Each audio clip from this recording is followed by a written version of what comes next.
Subscribe masuk surga. Like, komen cepat kaya.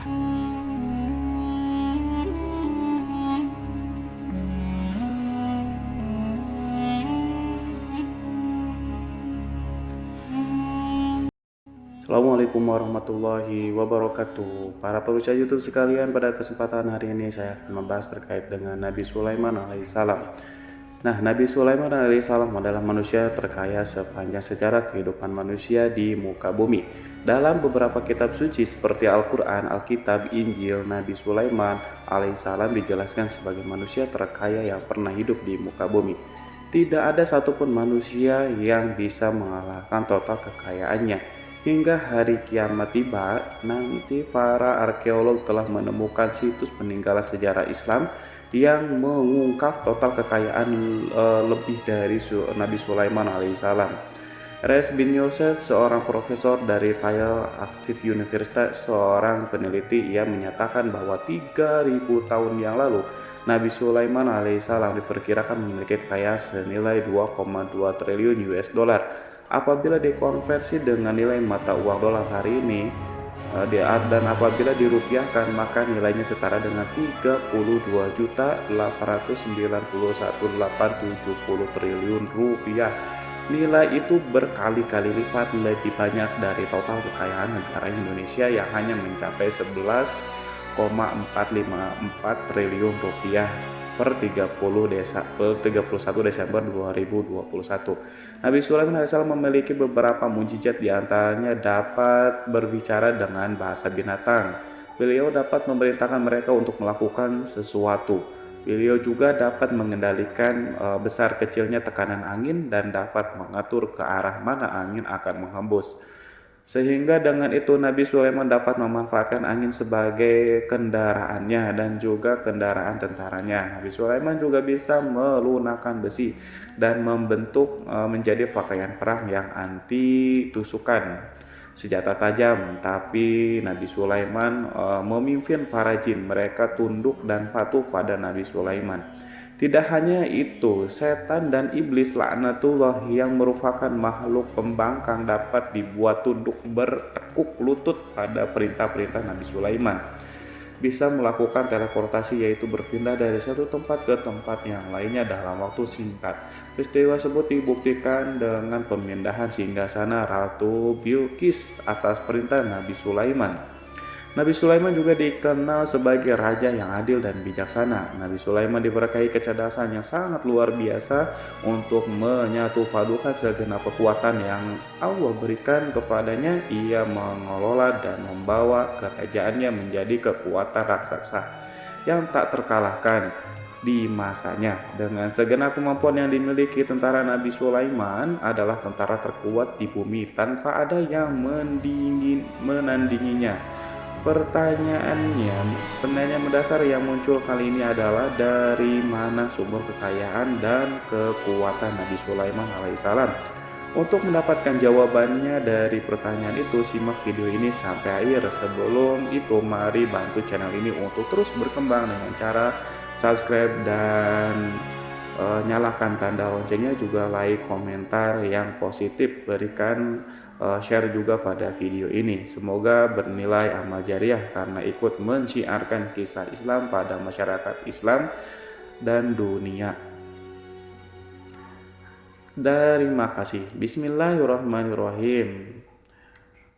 Sesungguhnya kami benar-benar telah menaburkan ilmu kepada Daud dan Sulaiman. Keduanya berkata, segala puji bagi Allah yang melebihkan kami dari kebanyakan hamba-hamba yang mukmin. Sulaiman telah mewarisi Daud dan dia berkata, wahai manusia, kami telah diajari untuk memahami bahasa burung dan kami dianugerahi segala sesuatu. Sesungguhnya semua ini benar-benar karunia yang nyata. Quran Surat An-Naml ayat 15-16. Saudara-saudaraku yang dirahmati oleh Allah, pada ayat di atas disebutkan bahwa Sulaiman telah mewarisi Daud. Nabi Sulaiman mewarisi Nabi Daud dalam sisi kenabian dan kekuasaan, bukan mewarisi harta, karena para nabi tidak mewarisi harta sebab sepeninggalan mereka harta para nabi menjadi sedekah bagi orang-orang yang ada di sekitar mereka, yaitu orang-orang fakir dan orang-orang yang membutuhkan, dan harta para nabi tidak dikhususkan bagi kalangan keluarganya. Rasulullah bersabda, kami para nabi tidak mewariskan Nabi Sulaiman mewarisi kenabian dari Nabi Daud. Ini adalah hal yang jelas Allah telah memilihnya sebagai nabi dari Bani Israel. Begitu juga Allah telah memberinya kekuasaan kerajaan sehingga ia menjadi pemimpin Bani Israel. Barangkali sesuatu yang paling penting yang diwarisi oleh Nabi Sulaiman dari Nabi Daud adalah tradisi militer. Kemajuan militer yang dahsyat telah berpindah kepada Nabi Sulaiman. Nabi Daud sebenarnya adalah seorang pengembala kambing yang sangat miskin, tapi seiring dengan perjalanan waktu, ia menjadi komandan pasukan yang tiada tandingannya. Nabi Daud alaihissalam mengetahui bahwa kekuatan hakiki yang mengatur alam semesta adalah kekuatan Allah Subhanahu wa taala. Ketika Nabi Daud mengulurkan tangannya dan memegang potongan batu, lalu beliau melemparkannya dengan ketapelnya ke arah Jalut. Nah, kepala Jalut retak dan ambruk menghantam tanah. Ini sebagai bentuk demonstrasi kekuatan darinya. Kehadiran Nabi Daud mengubah pasukan Bani Israel di mana mereka sebelumnya lari jika berhadapan dengan musuh, maka kini keberadaan mereka mulai diperhitungkan di masa kehidupan Nabi Daud. Mengalami peperangan yang sangat banyak, tapi Al-Quran tidak menceritakan secara terperinci hal itu. Al-Quran adalah kitab dakwah di jalan Allah, bukan kitab sejarah. Al-Quran hanya menceritakan di dalam Quran surat ayat 20, dan kami kuatkan kerajaan Daud. Ayat tersebut berarti bahwa Nabi Daud belum pernah terkalahkan dalam peperangan yang diikutinya. Di samping dukungan yang Allah berikan kepadanya, juga pasukan dan rakyat di mana mereka adalah orang-orang yang bertauhid, menyerahkan diri kepada Allah. Allah SWT mengajarkan kepada Nabi Daud hal-hal yang menjadikan pasukannya memiliki keistimewaan yang dengannya mereka dapat mengalahkan pasukan-pasukan lain, pasukan-pasukan besar yang ada di bumi pada saat itu. Allah Subhanahu wa taala telah berfirman dalam Quran surat Saba ayat 10, dan kami telah melunakkan besi untuknya. Baju besi mungkin akan menjadi masalah dalam benak kita ketika orang-orang akan berperang. Baju besi cukup mengganggu gerakan mereka. Kita bisa membayangkan ketika ada dua orang berperang, salah satunya dapat bergerak bebas sementara yang lainnya tidak leluasa bergerak karena tertahan dengan pakaiannya. Namun dengan kekuasaan Allah, Nabi Daud dapat melunakkan besi dan membuat baju besi menjadi ringan yang mudah untuk digunakan.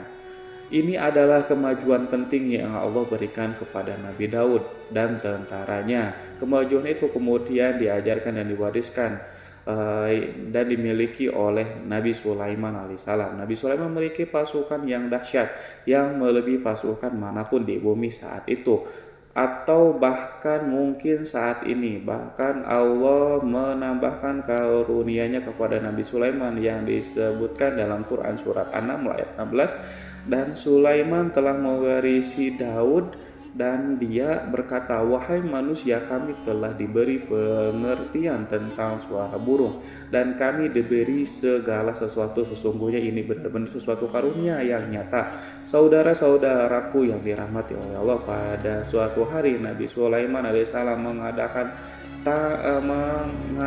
tangannya berdoa kepada Allah. Berdoa kepada Allah antara hati Nabi dan Allah tidak ada penghalang, tidak ada jarak, tidak ada sekat.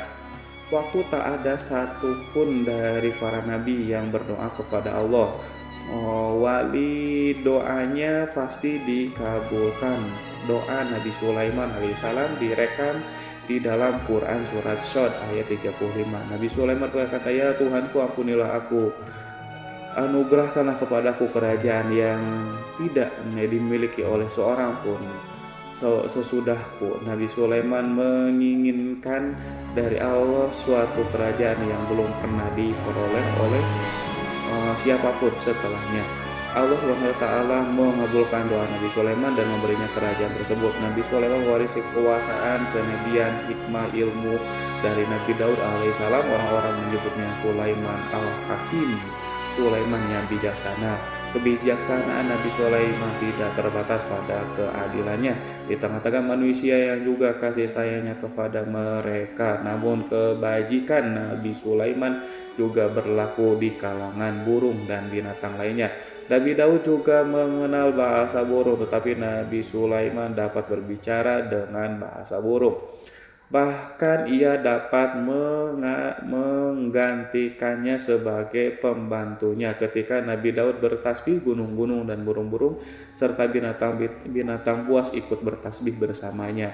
Bahkan angin pun berhenti untuk mendengarkan tasbih itu. Sedangkan Nabi Sulaiman, Allah Subhanahu wa taala memberinya karunia lebih dari itu, di mana binatang-binatang buas tunduk padanya. Begitu juga angin dan burung. Saudara-saudaraku yang dirahmati oleh Allah, Nabi Sulaiman alaihissalam mampu mendengarkan bisikan semut yang berbicara kepadanya kepada sesamanya. Mereka bahkan ia mampu memerintahkan semut tersebut sehingga semut itu menjadi taat pada perintah pasukan Nabi Sulaiman.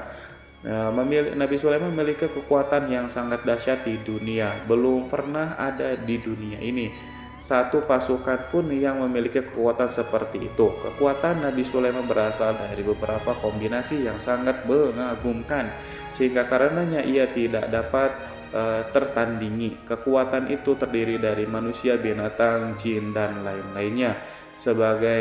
Sebagainya kita mengetahui bahwa jin adalah makhluk Allah dan manusia tidak mampu melihatnya atau menghadirkannya atau meminta pertolongan kepadanya. Sedangkan Nabi Sulaiman telah diberi Allah suatu kemampuan untuk menundukkan jin, memperkerjakan mereka sebagai tentara di tengah-tengah peperangan. Bahkan ia mampu menjadikan mereka sebagai pekerja-pekerja kasar di kerajaannya saat tidak ada peperangan. Maka karena itu ketika ada pasukan lain yang mencoba melawan pasukan Nabi Sulaiman, mustahil mereka akan mendapatkan kemenangan.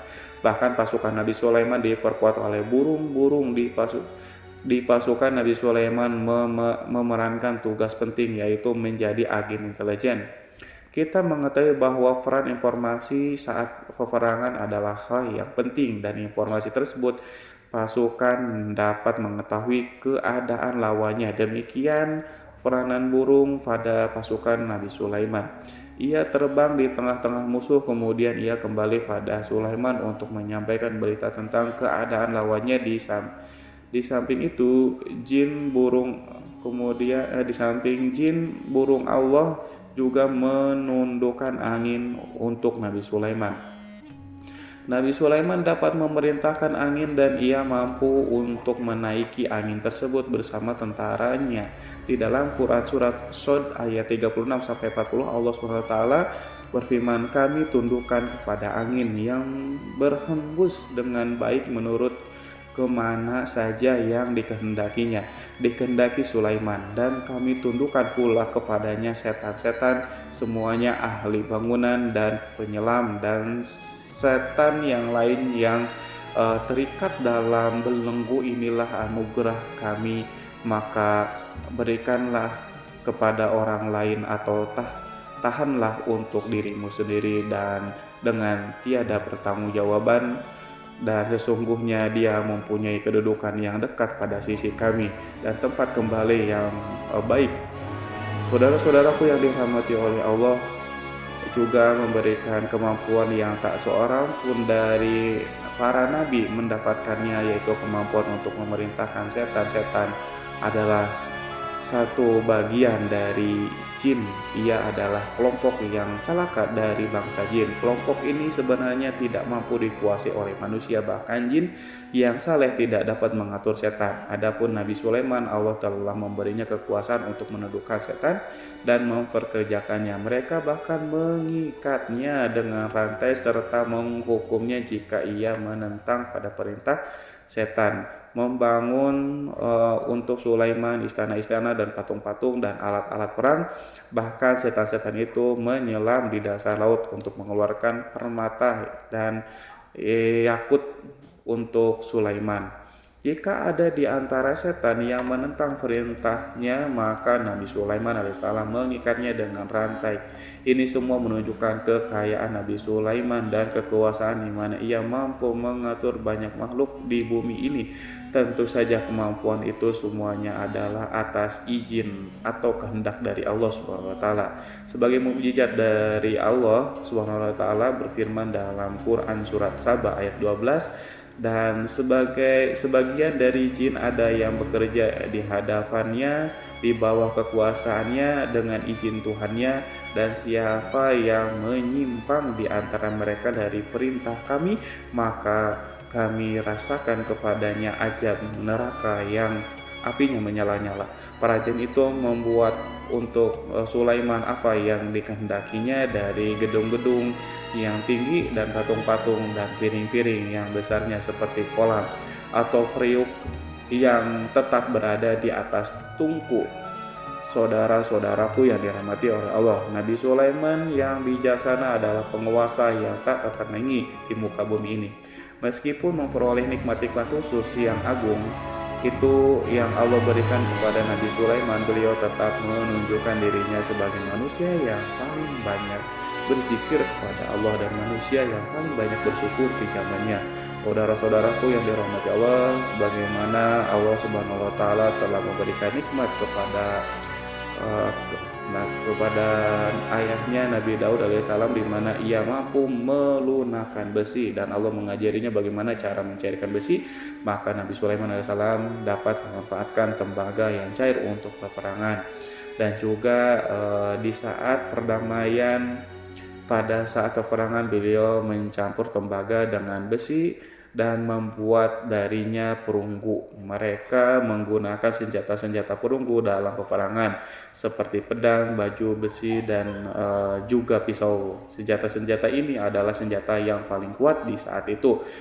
Sedangkan di saat damai, tembaga digunakan untuk membuat bangunan, perhiasan, dan sebagainya. Meskipun Nabi Sulaiman mendapatkan banyak nikmat yang besar ini dan karunia yang khusus, Allah Subhanahu wa taala mengujinya dengan suatu ujian yang dahsyat, ujian yang akan selalu datang kepada seorang hamba yang soleh. Ketika hamba itu mendapatkan kedudukan besar, maka ujiannya pun menjadi besar. Allah Subhanahu wa taala menguji Nabi Sulaiman dengan penyakit. Saudara-saudaraku, ujian yang dialami Nabi Sulaiman diceritakan oleh Fakhrur Razi Sulaiman, diuji dengan suatu penyakit yang keras, di mana bahkan saat itu tidak mampu mengatasi sakitnya Nabi Sulaiman karena saking kerasnya, sehingga para dokter dari kalangan manusia dan jin tidak mampu menghilangkan penyakit itu. Lalu burung-burung menghadirkan rumput-rumput yang dianggap sebagai obat, tetapi Nabi Sulaiman tak kunjung sembuh. Semakin hari penyakit Nabi Sulaiman semakin menjadi-jadi, sehingga ketika Nabi Sulaiman duduk di atas kursi, ia duduk bagaikan tubuh tanpa roh, seakan-akan ia mati karena saking kerasnya penyakitnya. Sakit yang diderita oleh Nabi Sulaiman alaihissalam berlangsung sangat lama, namun Nabi Sulaiman tidak berhenti-hentinya berzikir kepada Allah yang meminta kesembuhan kepada Allah, serta peristiwa pada Allah dan mengungkapkan rasa cinta kepadanya. Selesailah ujian Allah terhadap hambanya Nabi Sulaiman alaihissalam. Beliau pun sembuh.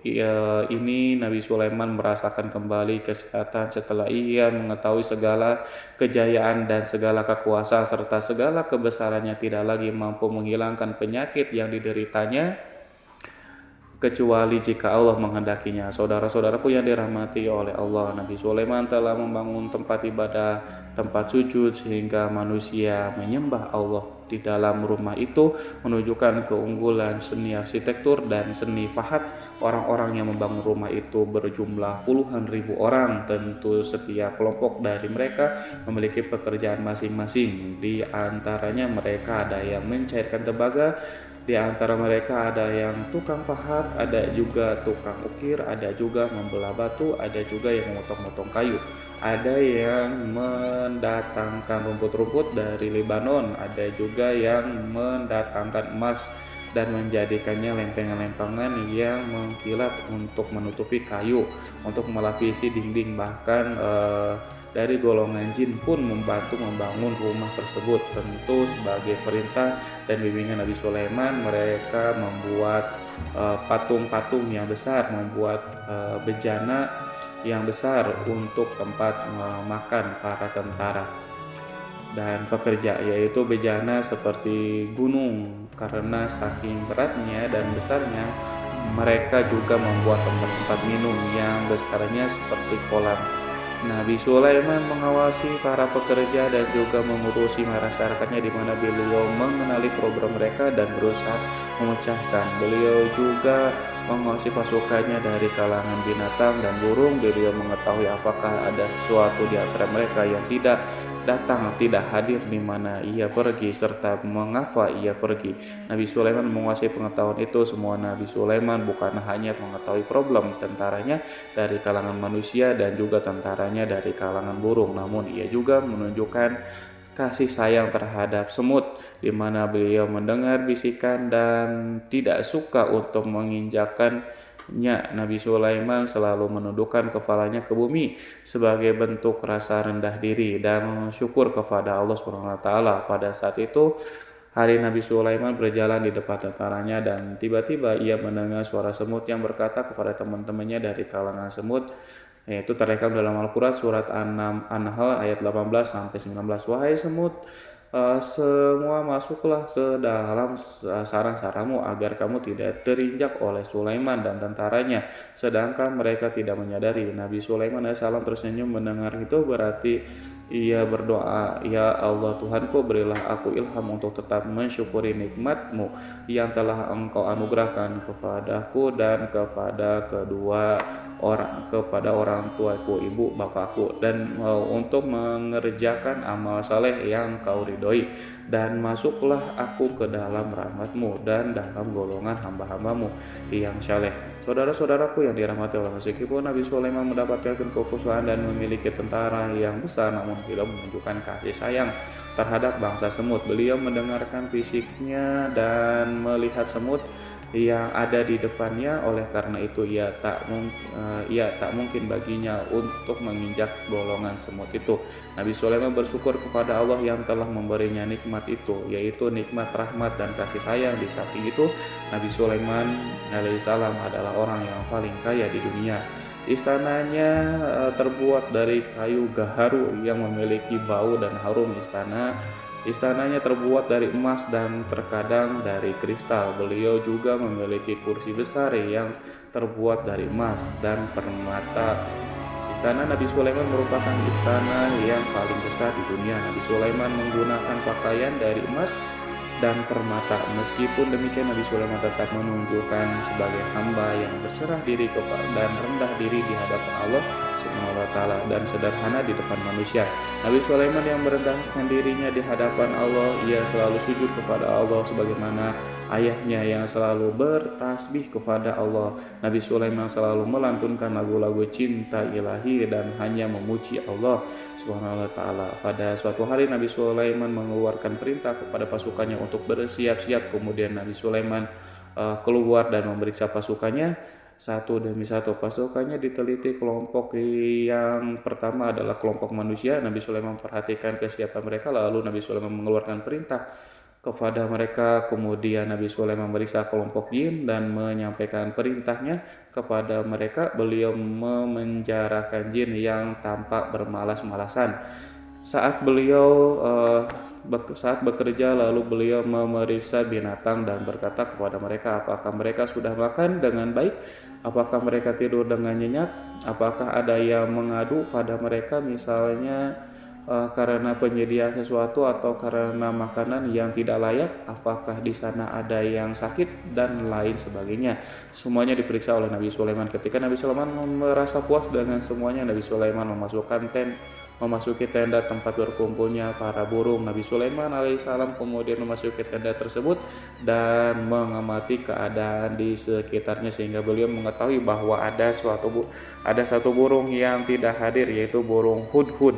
Nabi Sulaiman alaihissalam kemudian berkata kepada yang diabadikan dalam surat An-Naml ayat 20, mengapa aku tidak melihat burung hudhud? Burung-burung yang lainnya tampak terdiam sebagai penghormatan dan mereka mendengarkan apa yang dikatakan pemimpin mereka Nabi Sulaiman. Nabi Sulaiman mengarah ke pandangannya pada semua burung dan tidak menemukan burung hudhud di antara mereka. Tak seekor burung pun yang mengetahui keberadaan burung hudhud.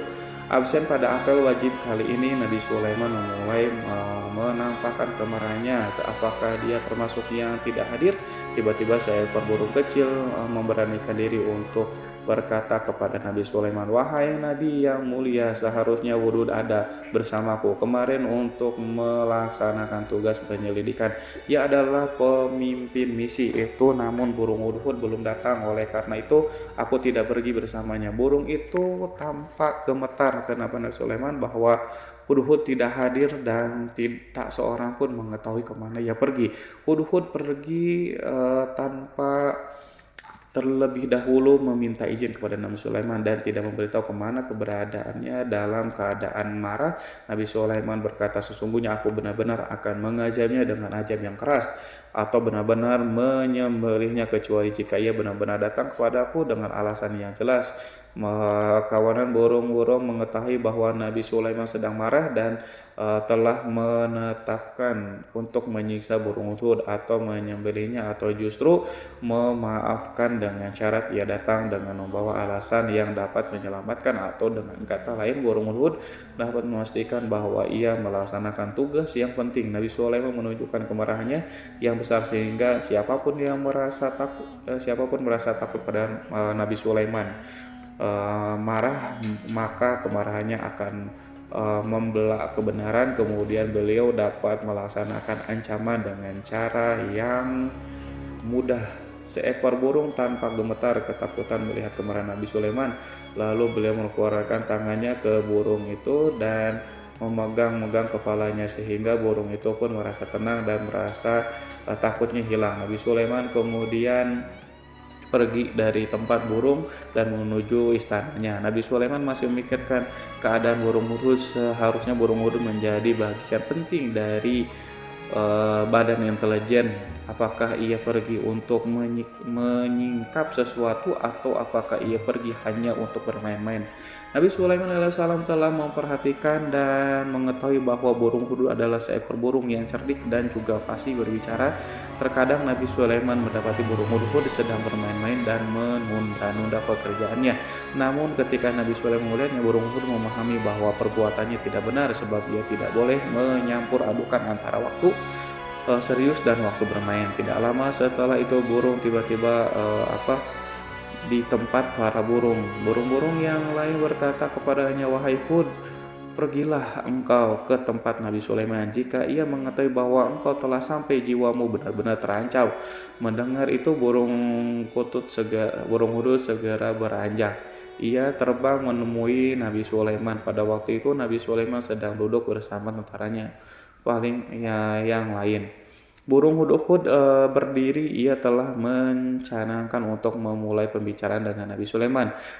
Sebelum Nabi Sulaiman banyak bertanya kepadanya kemana dia pergi, ia berbagi sebagai bukti bahwa hudhud telah melaksanakan sesuatu tugas yang penting. Dalam Quran surat An-Nahl ayat 22, Burung hudhud telah berbicara, aku telah mengetahui sesuatu yang kamu belum mengetahuinya, dan kubawa kepadamu dari negeri Sabah untuk berita penting yang diyakini seakan-akan burung hudhud hendak berkata, aku adalah hudhud yang yang miskin, tapi aku mengetahui apa yang tidak engkau ketahui, dan aku datang kepadamu dari kerajaan Sabah dengan membawa berita yang sangat penting.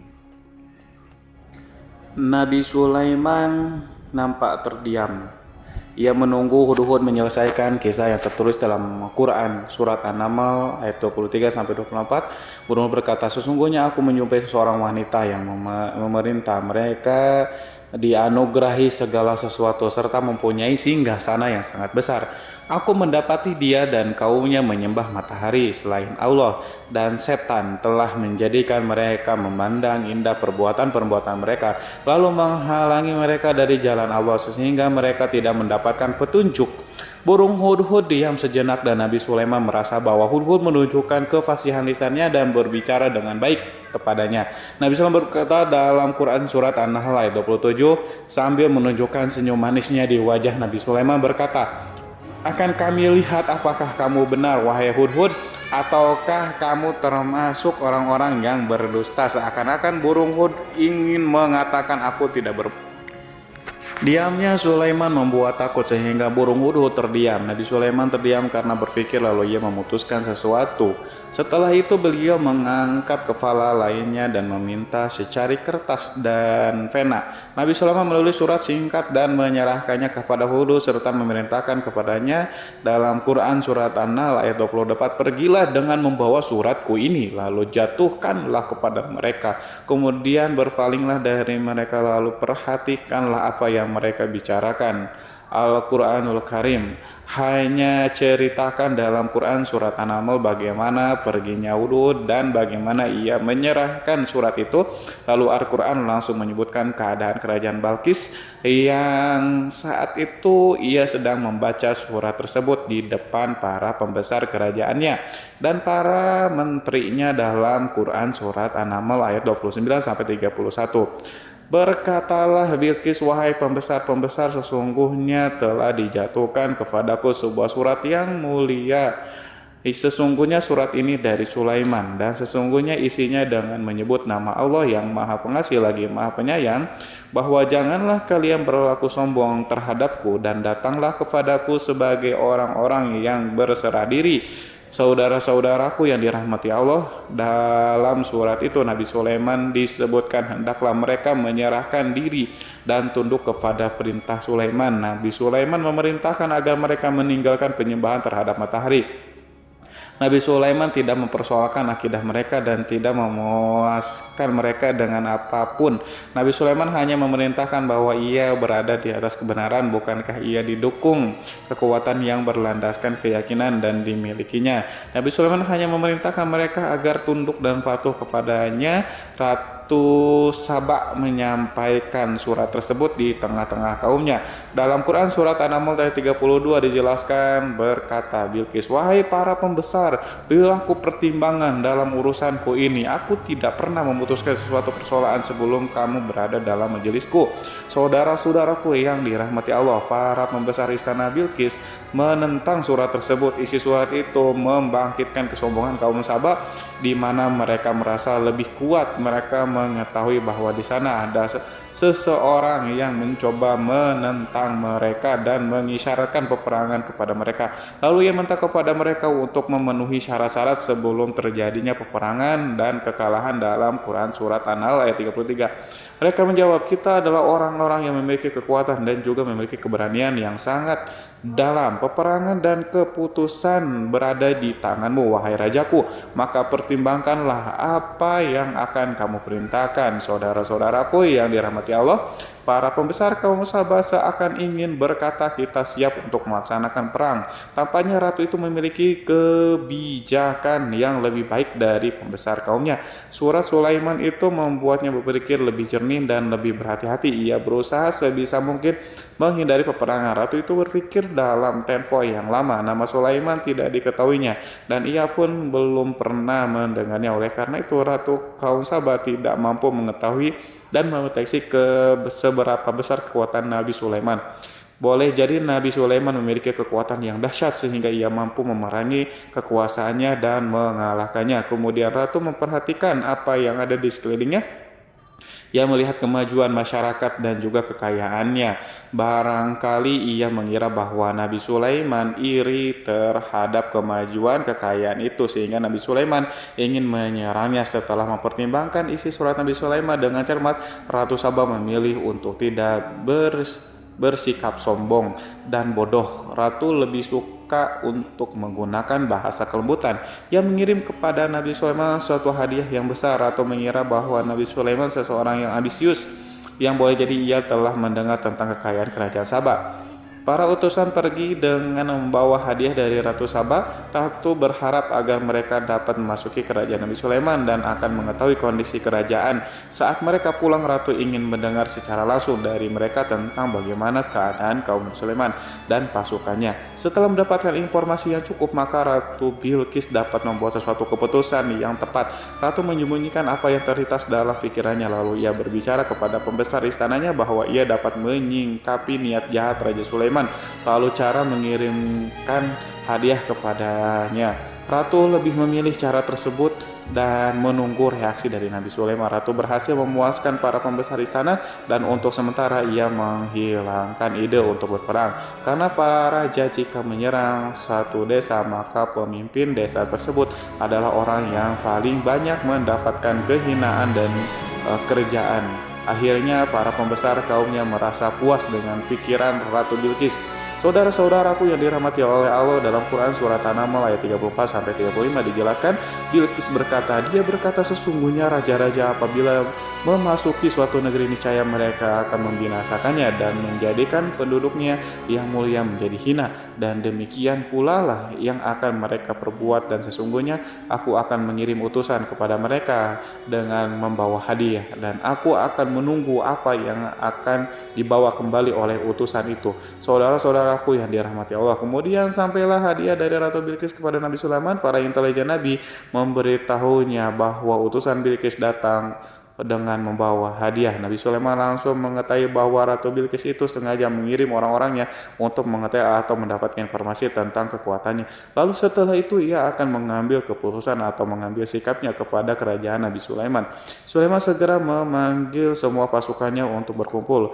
Utusan Bilqis segera memasuki istana. Nabi Sulaiman yang dipenuhi dengan pasukan besar yang bersenjata melihat itu, utusan Ratu Bilqis tercengang dan ia terkejut ketika mereka melihat kekayaan yang mereka bawa tidak ada apa-apanya dibandingkan apa yang ada di sana. Hadiah mereka tanpa tidak berarti, emas yang mereka bawa tanpa tidak memiliki makna. Saat mereka memasuki istana Nabi Sulaiman yang terbuat dari kayu-kayu pohon gaharu, ia mengeluarkan bau yang harum serta dihiasi dengan emas permata. Para utusan Ratu Bilqis berdiri bersama Nabi Sulaiman dan menyaksikan bagaimana Nabi Sulaiman mengendalikan pasukannya. Kemudian mereka mulai berpikir tentang kekuatan dan kualitas pasukan Nabi Sulaiman. Betapa kagetnya mereka ketika melihat di tengah-tengah pasukan itu terdapat singa, burung, dan tentara dari kalangan manusia yang mampu terbang. Mereka pun sadar bahwa mereka di hadapan pasukan yang tiada tersaingi. Demonstrasi pasukan Nabi Sulaiman. Kemudian para utusan ratu dipersilahkan maju ke tempat hidangan makanan. Para utusan itu sangat terkejut ketika melihat berbagai macam makanan dari penjuru dunia ada di depannya, dan di antara makanan itu terdapat pula makanan yang biasa ditemukan di negeri mereka, tetapi mereka melihat bahwa makanan itu memiliki rasa yang lebih istimewa. Selain itu, piring-piring yang ada di depannya mereka dan dijadikan tempat makanannya terbuat dari emas, dan mereka dilayani oleh laki-laki yang berhias dengan emas. Ratu mereka pun tidak mengenakan hiasan itu di meja makanan itu. Terdapat burung, ikan laut, dan berbagai macam daging yang mereka tidak mampu lagi membedakan daging apa itu. Nabi Sulaiman tidak makan bersama mereka, tapi beliau makan dengan menggunakan piring yang terbuat dari kayu. Beliau makan roti yang kering yang dicampur dengan minyak. Inilah makanan yang dipilih Nabi Sulaiman. makan bersama mereka dalam keadaan diam. Mereka merasa kehadiran Nabi Sulaiman menciptakan suatu wibawa yang luar biasa. Selesai perjamuan itu, makanan itu sudah selesai. Lalu dengan sangat malu mereka menyerahkan hadiah dari Ratu Bilqis kepada Nabi Sulaiman. Hadiah itu berupa emas. Bagi mereka hadiah itu sangat bernilai tinggi, tapi di sini hadiah itu tampaklah kecil di hadapan kekayaan Nabi Sulaiman yang sangat mengagumkan. Nabi Sulaiman memperhatikan hadiah ratu itu dan berkata dalam Quran surat An-Nahl ayat 36, maka tatkala utusan itu sampai pada Sulaiman, Sulaiman berkata, apakah patut kamu menolong aku dengan harta? Maka apa yang diberikan Allah kepadaku lebih baik daripada apa yang diberikannya kepadamu, tetapi kamu merasa bangga dengan hadiahmu. Saudara-saudaraku, Raja Sulaiman menyingkap dengan kata-katanya yang singkat itu penolakannya terhadap hadiah mereka. Ia memberitahu utusan itu bahwa ia tidak menerima. Ia memberitahu utusan itu bahwa ia tidak menerima hadiah tersebut. Ia tidak merasa puas dengan hadiah itu. Yang membuatnya puas hanyalah, janganlah kalian berlaku sombong terhadapku dan datanglah kepadaku sebagai orang-orang yang berserah diri. Lalu Nabi Sulaiman berkata kepada mereka pelan. Hal itu diabadikan dalam Quran surat An-Naml ayat 33. Kembalilah kepada mereka, sesungguhnya kami akan mendatangi mereka dengan bala tentara yang mereka tidak kuasa melawannya, dan pasti kami akan mengusir mereka dari negeri itu, yaitu negeri Sabah, dengan terhina, dan mereka akan menjadi tawanan yang hina. Saudara-saudaraku yang dirahmati oleh Allah, Nabi Sulaiman kemudian meninggalkan para utusan ratu setelah terlebih dahulu mengancam mereka. Para utusan itu mengharap agar lebih Sulaiman mau menunggu kunjungan Ratu Bilqis sendiri yang akan membawa misi perdamaian. Akhirnya sampailah para utusan Ratu Bilqis ke negeri Sabah. Mereka segera menuju ke istana sang ratu. Mereka memberitahu bahwa negeri mereka ada di ujung tanduk. Mereka menceritakan kepada ratu tentang kekuatan Nabi Sulaiman dan tidak mungkin bagi mereka mampu melawannya. Mereka meyakinkan Ratu Bilqis bahwa ia harus mengunjunginya dan melihat sendiri bagaimana kebesaran kerajaan Nabi Sulaiman. Kemudian ratu menyiapkan dirinya untuk pergi menuju kerajaan Nabi Sulaiman dan sudah duduk di kursi kerajaan di tengah-tengah para pembesarnya dan para menterinya serta para komandan pasukan. Beliau berpikir tentang sosok Bilqis. Sulaiman mengetahui bahwa Bilqis menuju tempatnya. Meski dikelilingi rasa takut, Nabi Sulaiman berpikir sejenak tentang bagaimana matahari disembah. Ia memikirkan bagaimana informasi yang diterima oleh intelijennya tentang kemajuan kerajaan Bilqis dalam bidang kesenian dan ilmu pengetahuan. Nabi Sulaiman bertanya kepada dirinya sendiri, apakah kemajuan menjadi penghalang untuk mengetahui kebenaran?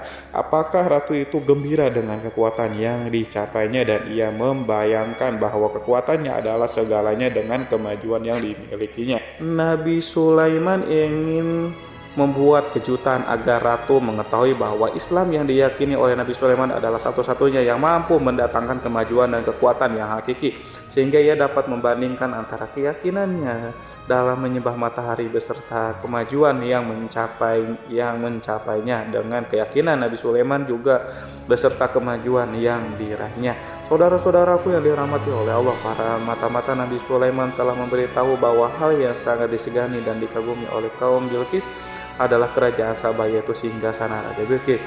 Singgasana itu terbuat dari emas dan batu mulia. Singgasana tersebut dijaga oleh penjaga yang sangat disiplin, di mana mereka tidak pernah lalai sedikit pun. Oleh karena itu sangat tepat apabila Nabi Sulaiman menghadirkan singgasana di sini di kerajaannya, sehingga ketika ratu tiba maka ia dapat duduk di atasnya. Nabi Sulaiman ingin membuat kejutan kepadanya dan menunjukkan bahwa kemampuannya tersebut yang berlandaskan pada keislaman. Nabi Sulaiman melakukan yang demikian itu dengan harapan agar si ratu tunduk kepadanya. Ide itu terlintas dalam diri Nabi Sulaiman, lalu ia mengangkat kepalanya dan menoleh kepada anak buahnya. Hal itu diabadikan dalam Quran surat An-Naml ayat 36. Wahai para pembesar-pembesar, siapakah di antara kalian yang sanggup membawa singgasananya kepadaku sebelum mereka datang kepadaku. Sebagai orang-orang yang berserah diri, saudara-saudaraku, perhatikanlah ungkapan pikiran Nabi Sulaiman tersebut. Semua pemikirannya berkisar tentang keislaman para penyembah matahari, tentang bagaimana beliau dapat memberikan petunjuk kepada mereka di jalan Allah. Yang pertama menjawab pertanyaan Nabi Sulaiman adalah jin Ifrit dari kalangan jin yang Allah telah menundukkan mereka kepada Nabi Sulaiman.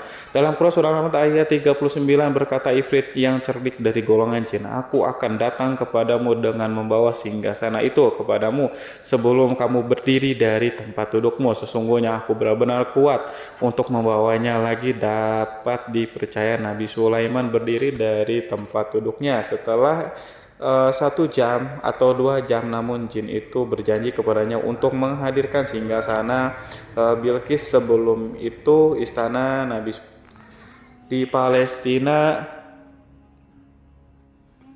sedangkan istana Bilqis terletak di Yaman. Antara singgasana tersebut dengan singgasana Nabi Sulaiman berjarak lebih dari ribuan mil. Barangkali pesawat yang cepat sekalipun yang kita kenal hari ini tidak akan mampu membawa dan mendatangkan di istana itu dalam waktu 1 jam. Tetapi masalahnya di sini berhubungan dengan kekuatan jin yang serba misterius. Nabi Sulaiman alaihissalam tidak mengomentari sedikit pun terhadap apa yang dikatakan oleh Ifrit dari golongan jin. Tampaknya ia menunggu tanggapan lain yang mampu menghadirkan singgasana Bilqis yang lebih cepat dari jin.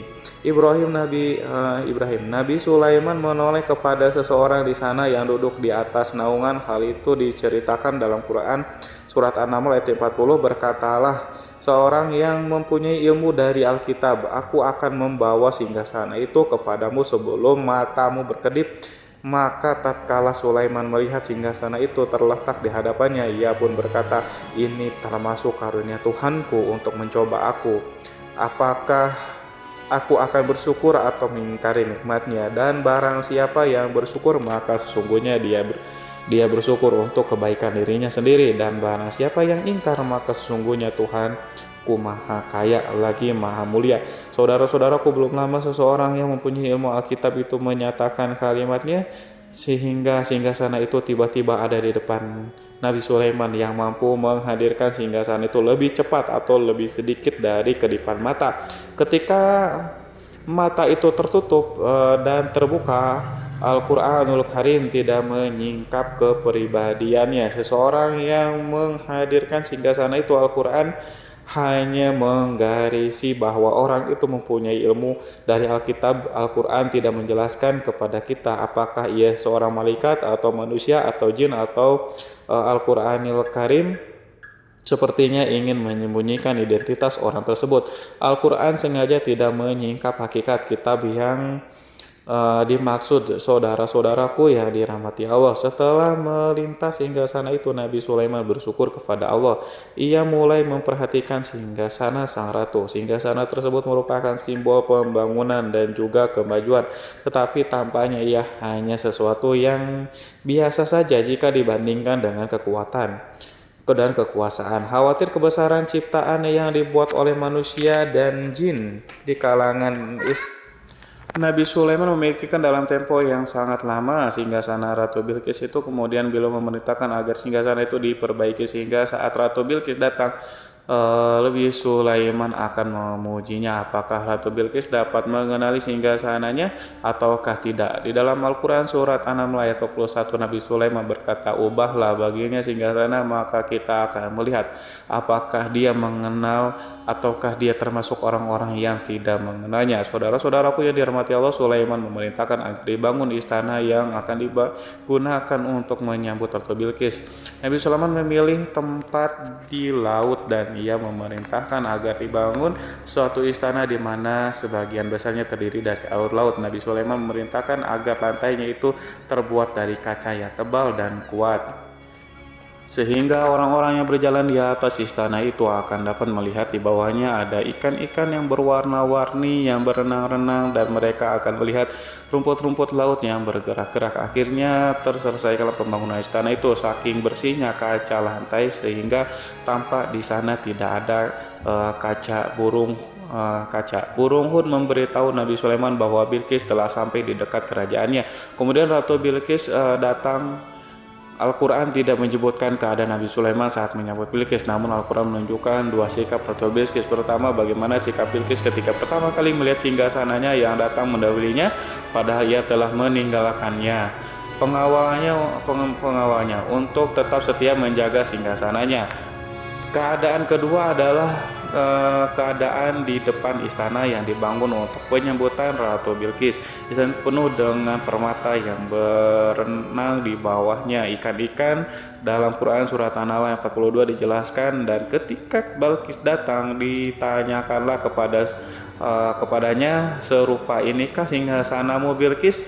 Menjawab seakan-akan singgasana ini adalah singgasanaku. Kami telah diberi pengetahuan sebelumnya dan kami adalah orang-orang yang berserah diri. Saudara-saudaraku pada dialek di atas. Bilqis melihat singgasananya dan ia tercengang saat mengetahui bahwa itu adalah singgasana miliknya. Namun ia kemudian mulai ragu karena melihat tidak sepenuhnya itu singgasana miliknya. Jika itu benar-benar miliknya, lalu bagaimana ia datang mendahulinya? Dan bila bukan singgasananya, maka bagaimana Sulaiman dapat meniru sepersis dan seteliti itu, padahal Sulaiman tidak pernah sekalipun pergi ke kerajaannya. Nabi Sulaiman berkata saat melihat Bilqis mengamati singgasananya, "Apakah ini singgasanamu?" Dia sangat kebingungan, namun setelah itu ia menjawab, "Sepertinya benar." Nabi Sulaiman berkata lagi, "Kami telah diberi ilmu sebelumnya dan kami sebagai orang-orang muslim saudara-saudaraku yang dirahmati oleh Allah." Melalui pertanyaan itu Nabi Sulaiman ingin mengisyaratkan kepada Bilqis agar ia membandingkan antara keyakinannya beserta ilmu yang dicapainya dengan keyakinan Nabi Sulaiman yang muslim beserta kata pengetahuan yang telah diraihnya, penyembahan terhadap matahari dan pencapaian ilmu yang dicapai oleh Bilqis, tanpa tidak ada apa-apanya dibandingkan dengan ilmu Nabi Sulaiman dan keislamannya. Nabi Sulaiman telah mendahulunya dengan bidang ilmu karena keislamannya. Karena itu sangat mudah baginya untuk mengungguli Bilqis. Dalam ilmu-ilmu yang lainnya, demikianlah yang diisyaratkan pernyataan Sulaiman kepada Bilqis. Sahabat itu bahwa ini adalah singgasananya, di mana singgasana itu datang lebih dulu daripada dirinya. Beberapa bagian darinya telah diubah saat Bilqis masih di dalam perjalanan menuju ke tempat Nabi Sulaiman. Ia berpikir kemampuan apa yang dimiliki oleh Nabi Sulaiman. Ratu Bilqis tercengang melihat apa yang disaksikannya, yang berupa buah dari keimanan Nabi Sulaiman dan hubungannya dengan Allah SWT. Sebagaimana Bilqis juga tercengang ketika melihat kemajuannya di bidang ilmu pembangunan, seni, dan ilmu-ilmu yang lainnya. Maka ia lebih kagum lagi saat melihat hubungan yang kuat antara keislaman Nabi kiriman dengan ilmunya, serta kemajuan yang diraihnya. Dalam Quran surat An-Nahl ayat 84 dijelaskan, dan apa yang disembahnya selama ini selain Allah mencegahnya untuk melahirkan keislamannya, karena sesungguhnya ia terdahulu termasuk orang-orang yang kafir.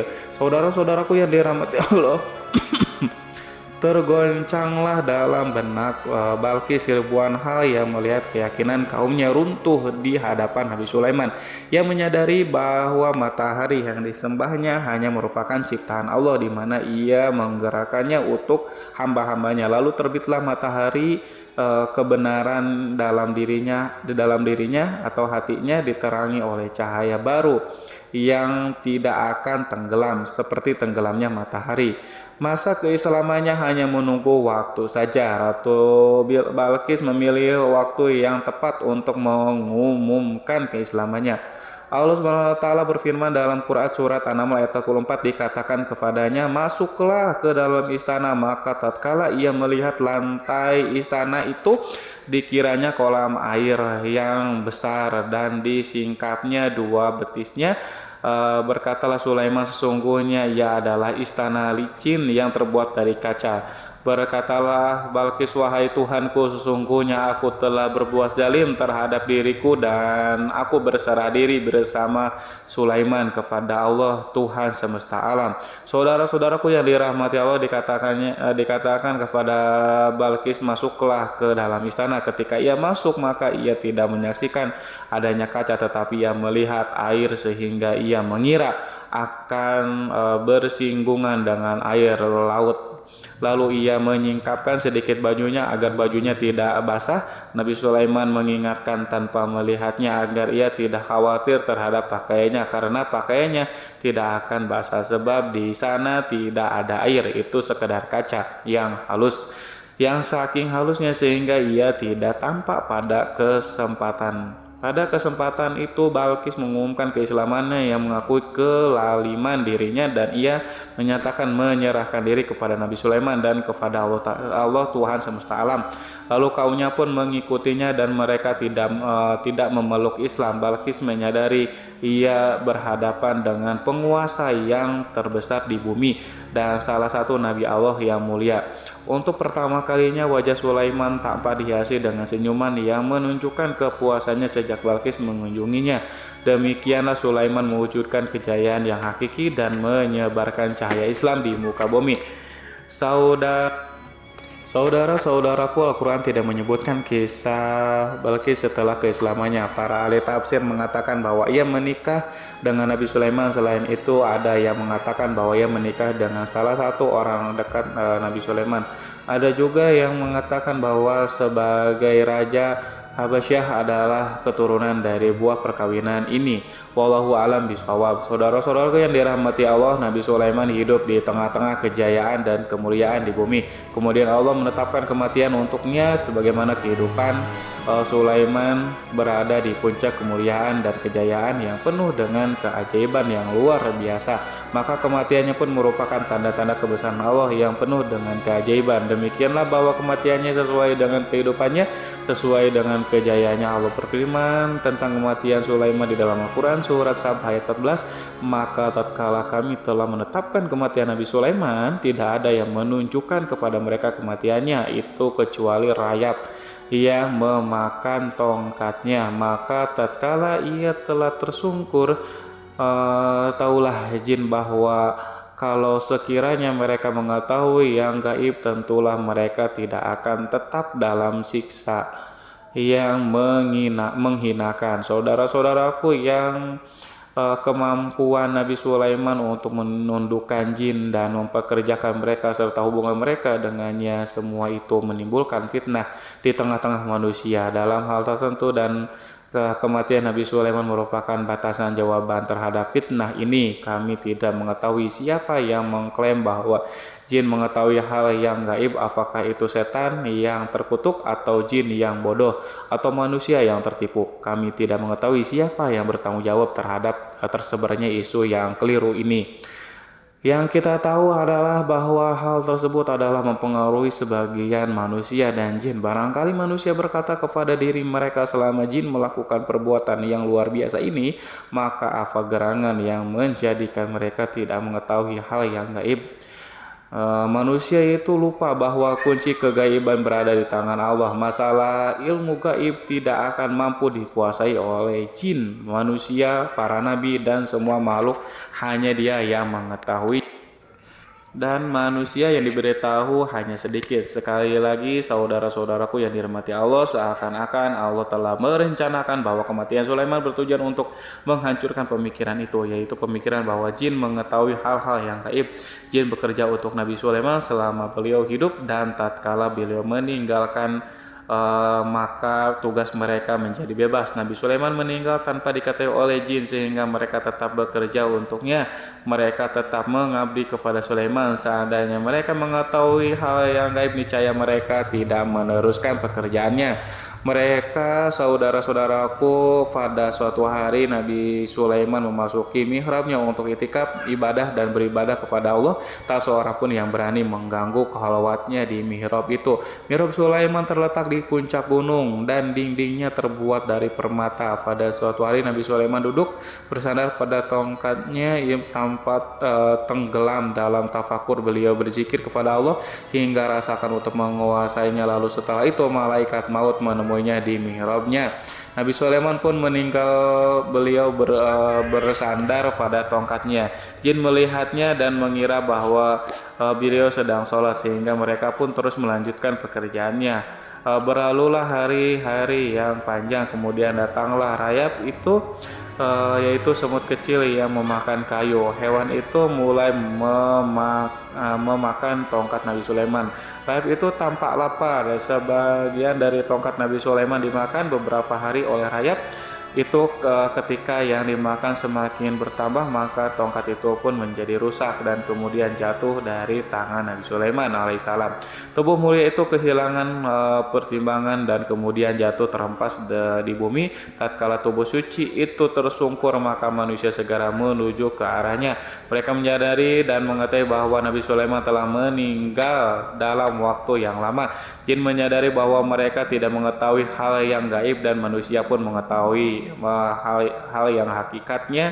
Ini seandainya jin mengetahui hal yang gaib, niscaya ia tidak akan meneruskan siksa yang hina. Mereka tidak akan bekerja kepada Sulaiman. Demikianlah Nabi Sulaiman alaihissalam meninggal dalam keadaan duduk dan salat timiranya.